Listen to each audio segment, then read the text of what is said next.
Hey everyone, welcome here. My name is Nathaniel and this is Online Kids Church. Last week in Online Kids Church, we started a brand new series.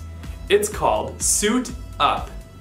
And it is a series that is all about a passage of the Bible in Ephesians chapter 6 about the armor of God. Last week, we introduced this passage and talked about how this armor of God helps us stand firm against anything that might distract us from living for God. This week, we are going to dive into the passage a little bit deeper to talk specifically about one of the pieces of spiritual armor in this passage. Now, do you guys remember from last week what each of the pieces of armor are? Well, just in case you forgot, let's all stand up and we're going to sing a song that will help us remember the armor of God.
Great job, everyone. So the armor of God is made up of the belt of truth, the breastplate of righteousness, shoes with the gospel of peace, the helmet of salvation, the sword of the Spirit, and the shield of faith. Now today we are going to be focusing on the shield of faith. And we're going to look closer into what shields do and how that applies to us as we use our shields of faith. But before we get to that, I've got a couple of games for us to play, so let's check them out now.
Do you have a need for speed? Are you an adrenaline addict? Would driving a Formula One car at over 200 miles per hour still not be enough to get your heart racing? Then you've come to the right place. Because it's time for World Championship Sloth Racing! Not what you were expecting? Don't let their appearance fool you. When these sloths get on the racetrack, look out! You're in for the most intense 2 feet of racing you've ever seen. Let's meet our 4 competitors. First up is Larry McLightning.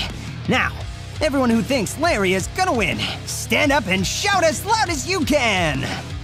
Next up we have Susie Swift. Everyone who thinks Susie is gonna win, stand up and shout as loud as you can. In the 3rd starting spot is Bob Boomerang. If you think Bob is gonna win, stand up and shout as loud as you can!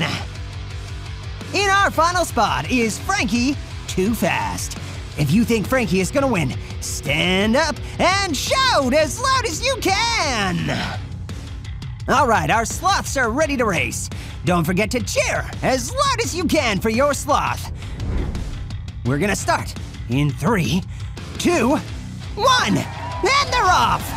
Frankie is battling for position. They're giving it all they've got today. Oh, I'm afraid to blink. It's total chaos. Oh, Larry makes a move. Look out. Oh, my. Oh, no. This is a record-setting pace. Susie almost wiped out. The speed is unreal. They're neck and neck. Oh, it's definitely too close to call. What a great move. What is Bob thinking? It's definitely too close to call. Frankie is battling for position. They're giving it all they've got today. Whoa, I'm afraid to blink. It's total chaos. Larry makes a move. Look out! Oh my! Oh no! This is a record-setting pace. Susie almost wiped out! The speed is unreal! They're neck and neck! It's definitely too close to call! What a great move! What is Bob thinking? Oh, it's definitely too close to call. Oh, Larry makes a move! Look out! Wow! Larry McLightning wins a photo finish! Congrats to all you Larry fans out there! Whew! I don't know about you folks, but I was on the edge of my seat that entire race. Be sure to join us next time for more sloth racing action.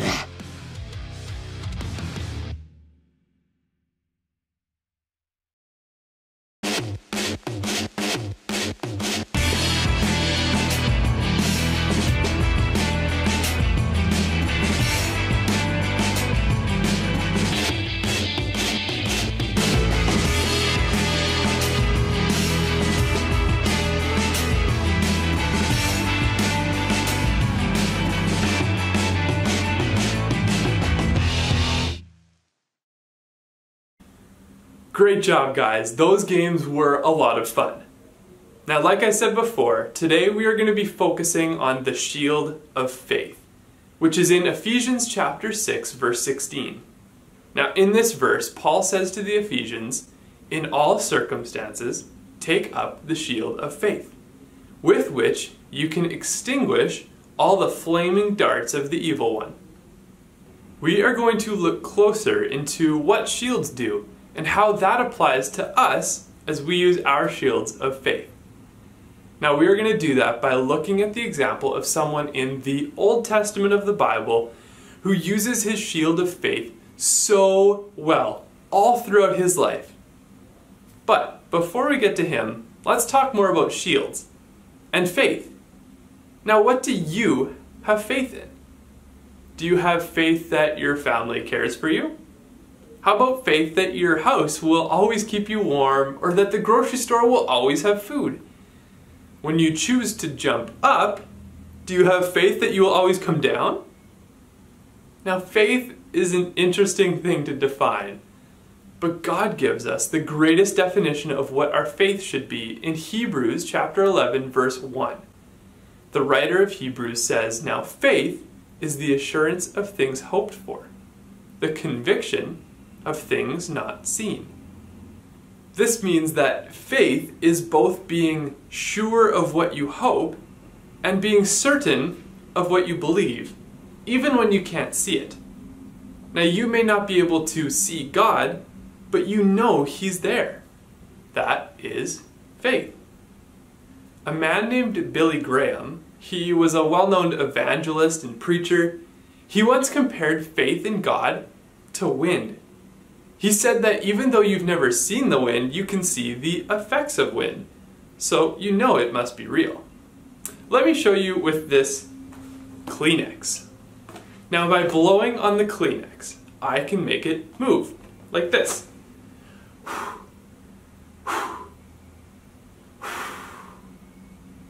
See, you can't see the air that I'm blowing at it, but you can see the effect that it has on the Kleenex.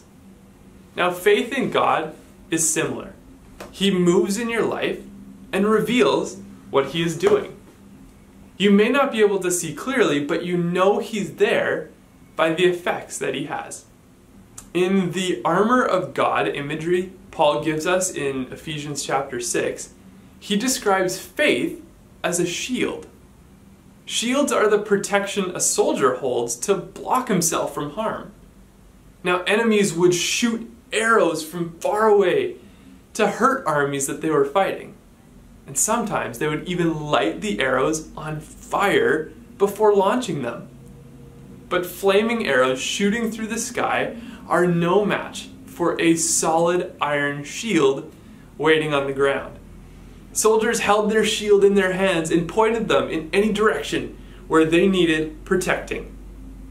Faith is your shield that you keep close and point toward any temptation that might come your way.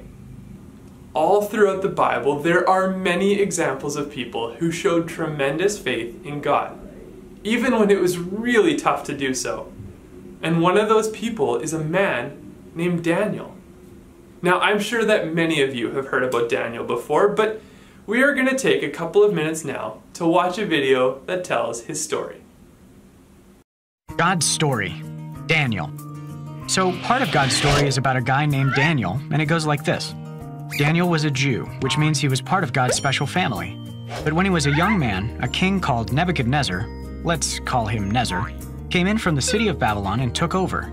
He chose the smartest, strongest, most handsome Jewish men to leave their home and come work for him in his palace. One of those young men was Daniel. Even though most people in Babylon didn't follow God, Daniel and his friends did. So they had to figure out how to obey God and serve the king. For starters, they had to go through a training program where they were fed royal food. The problem was, King Nezzar had also offered that food to idols or false gods. And since they followed God, they wanted nothing to do with idols. So, Daniel had an idea. He asked the chief of the king's staff if he and his friends could eat vegetables and water for 10 days instead. If they got too weak or skinny, they'd eat something else. Well, guess what? God made them even stronger than the men who ate royal food. God gave Daniel extra understanding, too. In fact, a few years later, the king had a nightmare. Nobody knew what it meant. Daniel told King Nezzar that he would ask God to show him. God did. After that, King Nezzar adored Daniel. He even said God was pretty great, which was a big deal, because the king didn't even think about God before that. But soon, he made it hard for Daniel to follow God again. That's because the king built a huge gold statue of himself, 90 feet tall. Anybody who didn't bow down to it would be thrown into a furnace. This time, Daniel's friends were the ones in trouble. Their names were Shadrach, Meshach, and Abednego. They told the king, "The God whom we serve is able to save us. But even if he doesn't, we will never worship the gold statue you've set up." So they got sent into the fire. Well, pretty soon the king looked into the furnace and noticed that there were 4 men, and they were walking around. An angel of the Lord was protecting Daniel's friends. They got out alive and didn't even smell like smoke. God didn't stop them from getting punished, but he did go through it with them. The king had never seen a God who would rescue like that. Afterwards, King Nezzar didn't mind if Daniel and his friends worshipped God, but the king still worshipped idols too. So God sent him another dream, and Daniel told him what it meant. King Nezzar would live in a field and eat grass like a cow for 7 years. In other words, he'd go crazy until he realized that God is the only one we should worship. Kids, God doesn't want everybody to worship whoever they want. He wants everybody to worship him. Anyway, Daniel kept working for other kings of Babylon, even after King Nezzar. God continued to help him understand dreams and visions. And even though he had to give a lot of bad news, Daniel did excellent work, and he was really well liked by the kings. In fact, one king named Darius liked Daniel so much that others got jealous. They tried to get Daniel in trouble. But they knew the only way to do that was to make a law against God. They suggested that everybody pray only to King Darius. That made the king feel important, so he made it a law. Anybody who disobeyed would spend the night in a den of lions. Daniel kept right on praying, though, and when King Darius found out, he was sad. He didn't want to punish Daniel, but now it was the law. He said, "May your God whom you serve faithfully rescue you." And guess what? God did! He sent an angel to shut the lions' mouths. Daniel served 4 important kings, and he followed God. But whenever it came down to obeying God or the king, Daniel chose God every time, no matter what.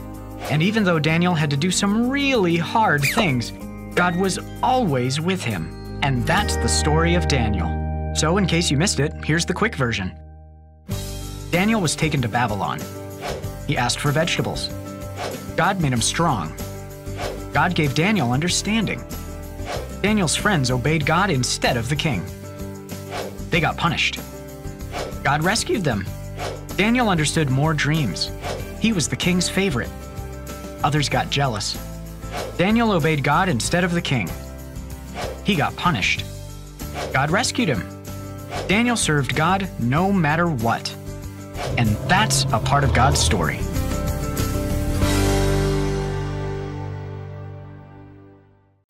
Daniel used the shield of faith really, really well, all throughout his life.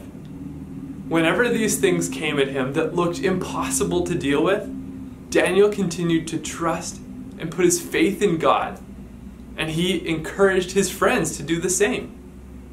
God saw Daniel's faith, and he protected him every time. Sometimes in our lives, faith in God can be really difficult. We might forget about the power that this shield of faith has, and our faith might start to fade. Daniel shows us what to do for that too. The reason that Daniel's faith was so strong is that he spent a lot of time with God, reading his word and in prayer with him. Now that's the same for us too. The more time we spend studying God's word and praying with him, the more our faith will grow stronger to protect us. So right now, we're going to sing a song, a praise song, that reminds us why we should keep putting our faith in God. And it's because with him, anything is possible. Stand up, sing nice and loud, and do the actions the best that you can, because we're going to sing a song called With You.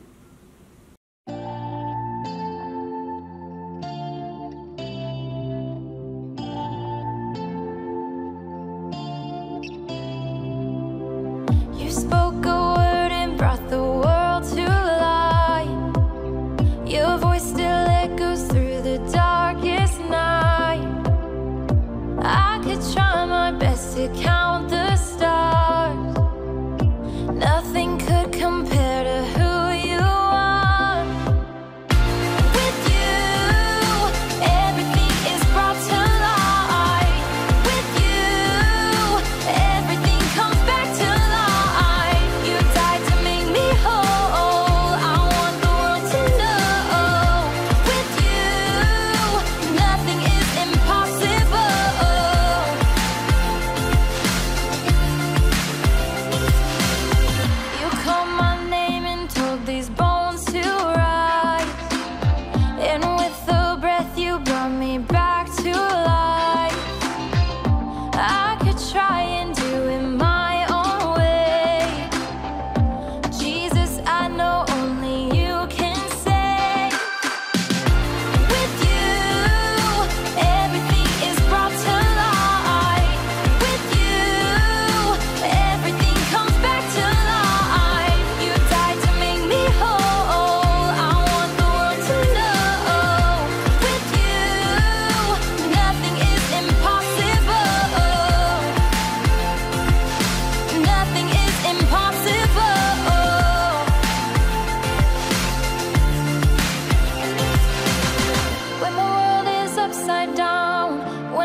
find solid ground, you turn it all around. Nothing is impossible. When I feel like I'm alone, when I'm far away from home, I know that I'm your own. Nothing is impossible.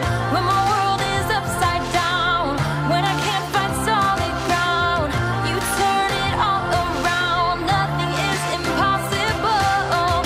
When I feel like I'm alone, when I'm far away from home, I know that I'm your own. Nothing is impossible.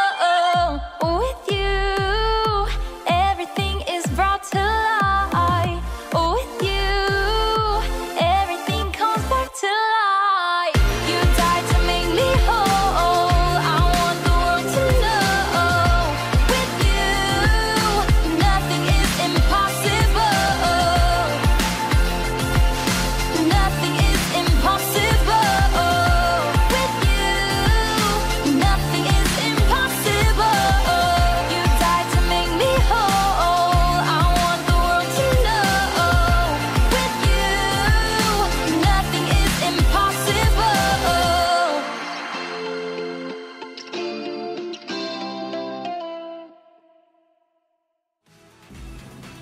So, as you go throughout your day and your week, remember to ask God to help you strengthen your faith.